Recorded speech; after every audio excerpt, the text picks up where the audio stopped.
Western civilization was nurtured and shaped 2,500 years ago in a small Greek state called Attica and its capital city, Athens. Yet in the early part of the 5th century BC, Athens nearly disappeared.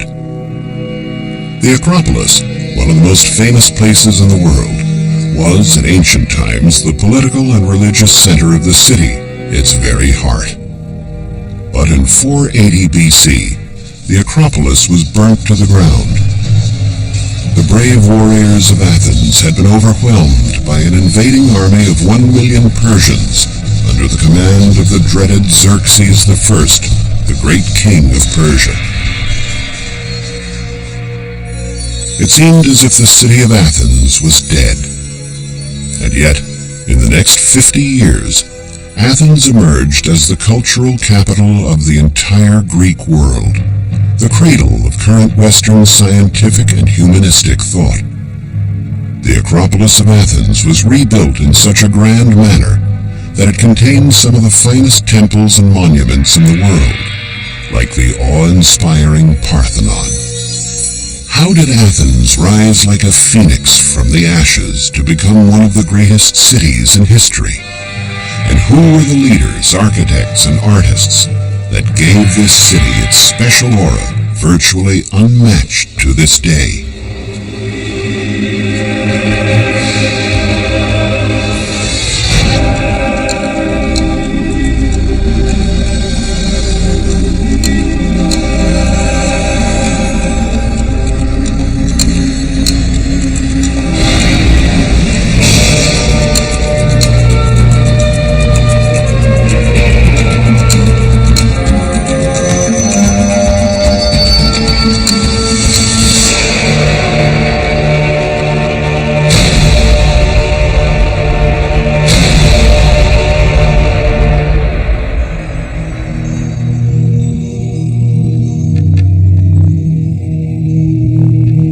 In 460 BC, after the Persians left Athens, a leader emerged who would enable the city to reach cultural and militaristic heights. His name was Pericles, and he is credited not only with major democratic reforms, but in rebuilding a powerful army and creating some of the greatest monuments of all time. Under Pericles' 30-year rule, the Acropolis the Persians destroyed was rebuilt in a glorious manner.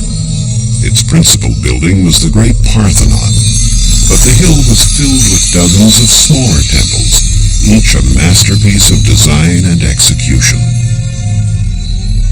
Pericles led the city through a golden age, which would make the name of Athens immortal. This was the era of artists, like the sculptor Phidias, the time when philosophers like Socrates and Plato sought eternal truths. This was when Sophocles and Euripides created Western drama.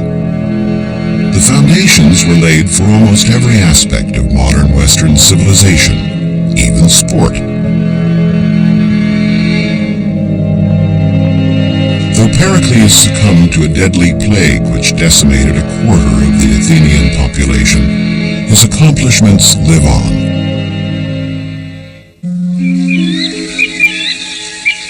Athens was the pinnacle of a dynamic which had been building for thousands of years. Greece is a land of contrasting, often spectacular landscapes. The ancient Greeks believed its woods and waters were populated by gods and goddesses, and other supernatural creatures of every kind. In fact, the land was inhabited by a surprising range of very real creatures. The first people who came here arrived nearly 2,000 years before Christ, at the beginning of the Bronze Age. They belonged to a branch of the great Indo-European stock that migrated from the vast plain stretching from Europe to Asia. The earliest Greeks were tribes of warriors who spoke the same language but fought incessantly, struggling for possession of the richest and most fertile land. The first settlements were primitive rural communities. Then, between 1500 and 1200 BC, there was a general population boom. Magnificent palaces arose. They were an appropriate setting for mythical and legendary stories like those from the poet Homer, and adventure yarns like the voyage of the Argonauts and the trials of Heracles. Many of these stories are more fiction than fact, but one was thought to be real, Homer's epic tale, the Iliad, which told of the war of the Greeks against Troy. Troy was the city that fell to a horse filled with Greek warriors. But was there ever really such a city? For thousands of years, Troy and the Trojan War were thought to be only a myth. Then, beginning in 1870, Heinrich Schliemann, an amateur German archaeologist, began to unearth the ruins of Troy. The city had indeed been destroyed by a great coalition formed by the major city-states of continental Greece. It was a rare coalition. The ancient Greek city-states were usually in a constant state of war with each other.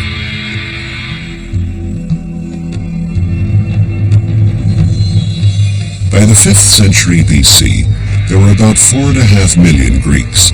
It was at this time that Athens emerged as the most famous of the city-states. Athens still lives and thrives today. The modern city surrounds the Acropolis and the remains of the ancient city, showing thousands of years of continuous human habitation. Packed with a population of about 5 million people, it is often chaotic and polluted. Still, it is a living link to a vanished ancient world. In many places, the different periods the city has passed through are stacked one upon the other. But always, soaring majestically above the teeming city, was the eternal Parthenon and the other buildings of the Acropolis. The word Acropolis means the high part of a city, and in fact almost every city in ancient Greece had an Acropolis. Indeed, almost every city began as a settlement atop such a hill.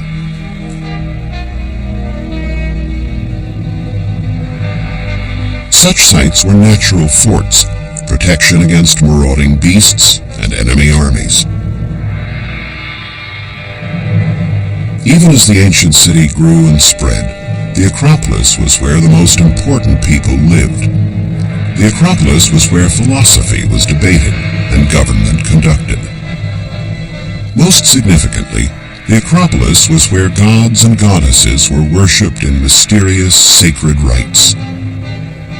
In the Mycenaean period, around 1200 BC, the original huts were replaced by fortifications, which later legends said were built by mythical giants. In 450 BC, the Acropolis took on the architectural appearance that established it as the center of Greek culture. The magnificence of the Acropolis remained intact even after the decline of Athens following its defeat by Sparta.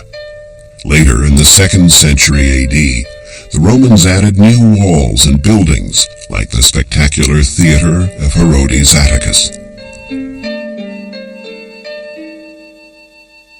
During Pericles' lifetime, Athens was at the height of its splendor. Yet even as great political and cultural events were unfolding, citizens could lead a comfortable, enjoyable daily life. Families thrived and people lived together in a period of relative bliss and peace.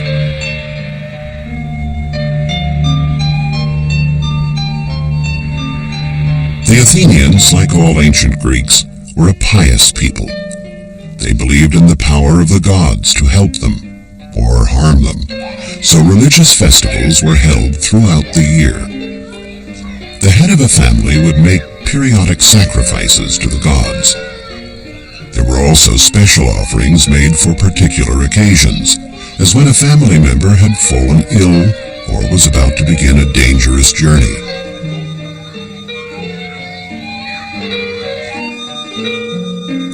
The regular festivals climaxed every 4 years with a great procession to the Acropolis.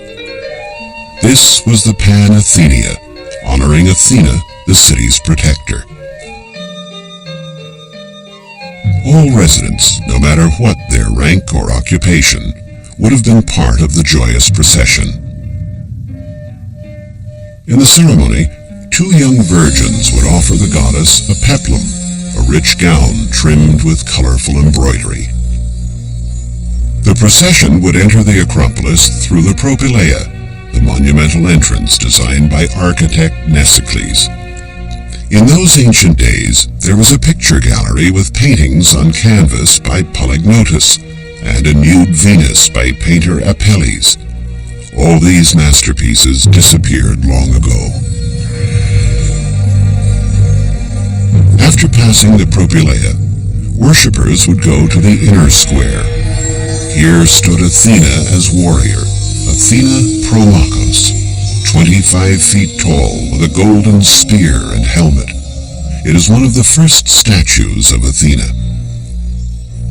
On the right, behind the sacred wall of the Temple of Artemis, one would catch a glimpse of the Parthenon, a perspective which survives today. In ancient times, this building held a curious statue, Athena Apteros. Apteros means without wings. The Athenians said her wings had been removed so that the goddess couldn't flee the city. It's the work of architect Callicrates, a real marble masterpiece, sculpted during a truce between one of the many battles of Athens and its eternal rival, Sparta.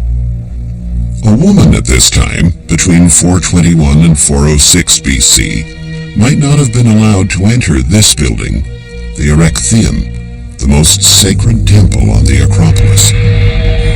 It housed the city's most important relics, including an olive tree said to have been given by Athena.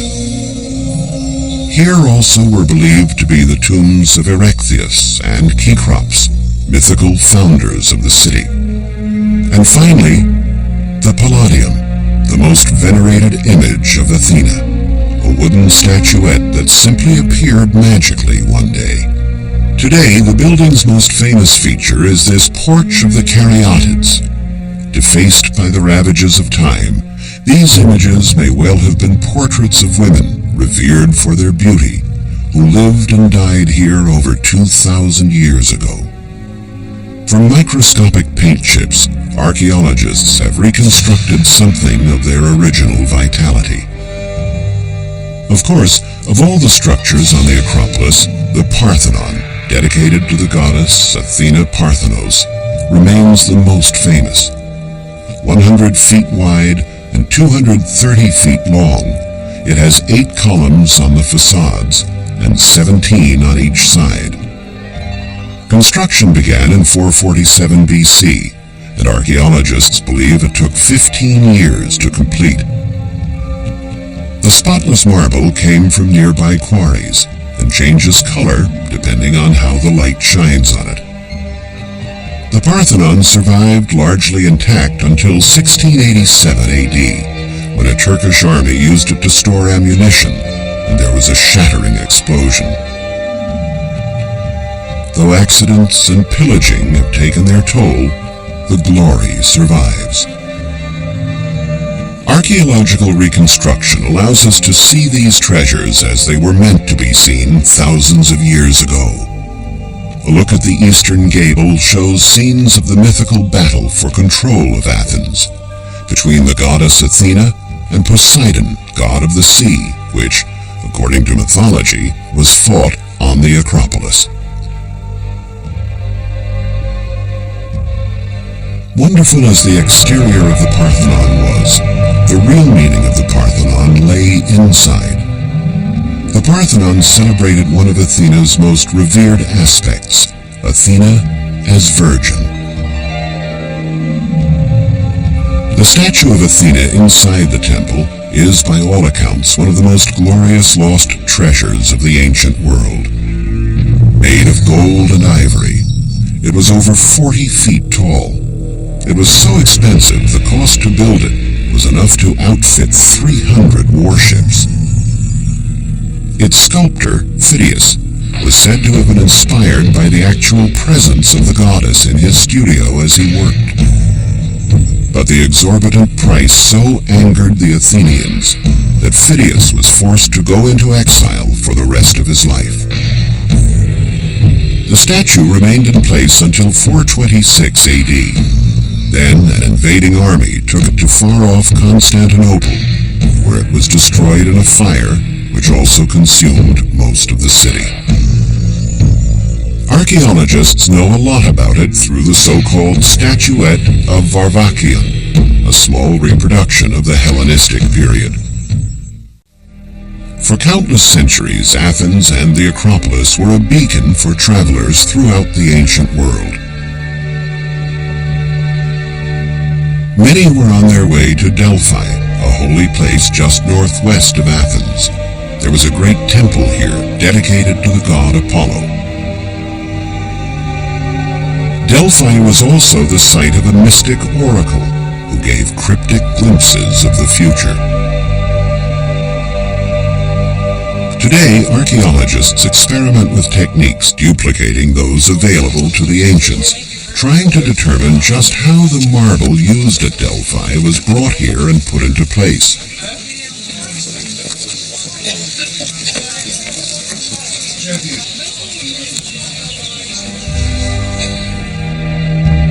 This was built by the people of Athens in thanks for their great victory against the Persians at the Battle of Marathon in 490 BC.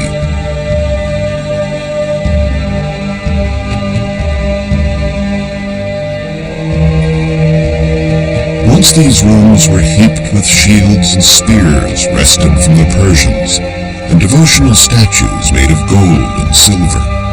But of course, all these treasures are long gone. Greek women at this time would have visited Delphi, adorned with jewelry and other ornaments. They would have scented themselves with perfume made from herbal extracts like mint, sesame, and cumin, and even worn lipstick. An ordinary day for a family began at dawn. Breakfast for adults and children alike was usually a little bread dipped in wine. As the day went on, the wife would attend to the children and the house, while the husband left for a more public life. Athens offered an almost infinite variety of diversions for a male citizen of the upper classes. Unburdened by regular employment, he could visit and drink with friends, while his wife stayed quietly at home.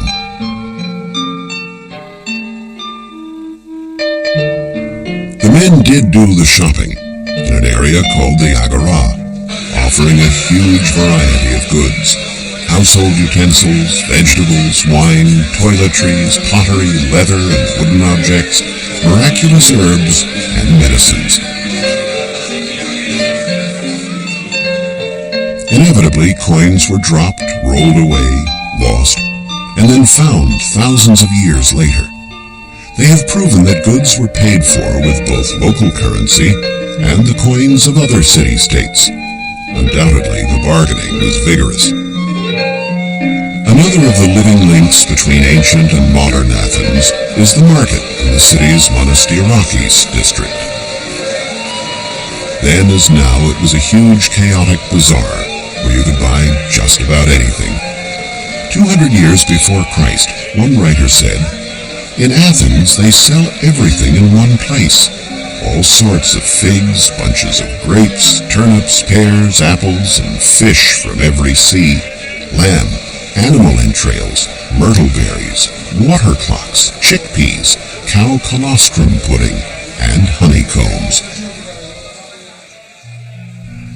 Even if one was of moderate income, the family would still have fish and beans, as well as lots of onions, cheeses, and garlic on the table at mealtime. The wine of the ancient Greeks had a high alcohol content, so it was diluted for serving. 1 part wine to 5 parts water. Mixing was done in large bowls and often flavored with scents like thyme, mint, and cinnamon. Outside the home, wine was a crucial social bond, particularly at the symposium. The word symposium literally means to drink together. Wives were not permitted to attend the symposiums of ancient Greece, but there were women present. They were courtesans, well-trained girls whose charms included dancing, music, and the reciting of comic and erotic poetry.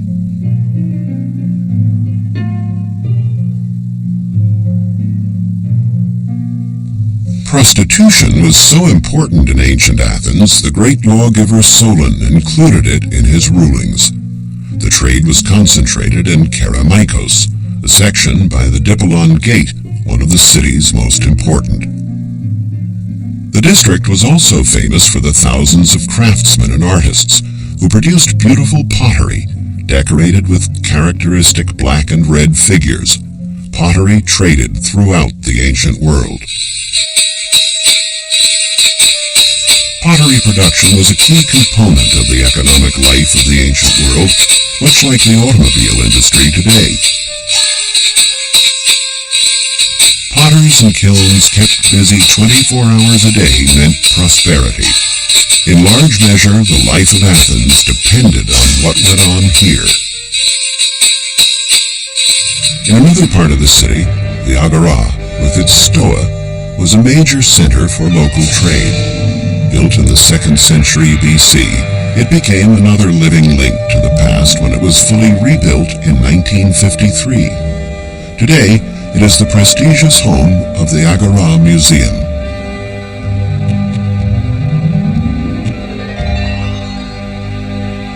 The Stoa, a building with great colonnades and stores for retail sales, not only housed a 2-story shopping center, but was also the site where many philosophers of ancient Athens gave their lectures.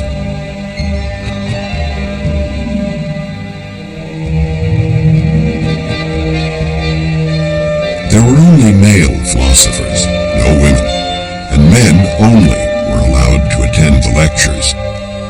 Women were believed to be incapable of rational thought.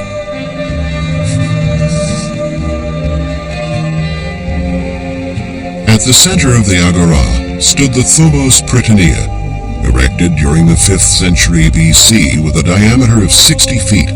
This is where the Senate of Athens used to gather to debate the issues of the day, what laws to pass, what rival states to ally with, which to fight. Should Socrates be put to death for preaching sedition? The senators were able to continue their sessions into the night because beds were brought in to make their stay more comfortable.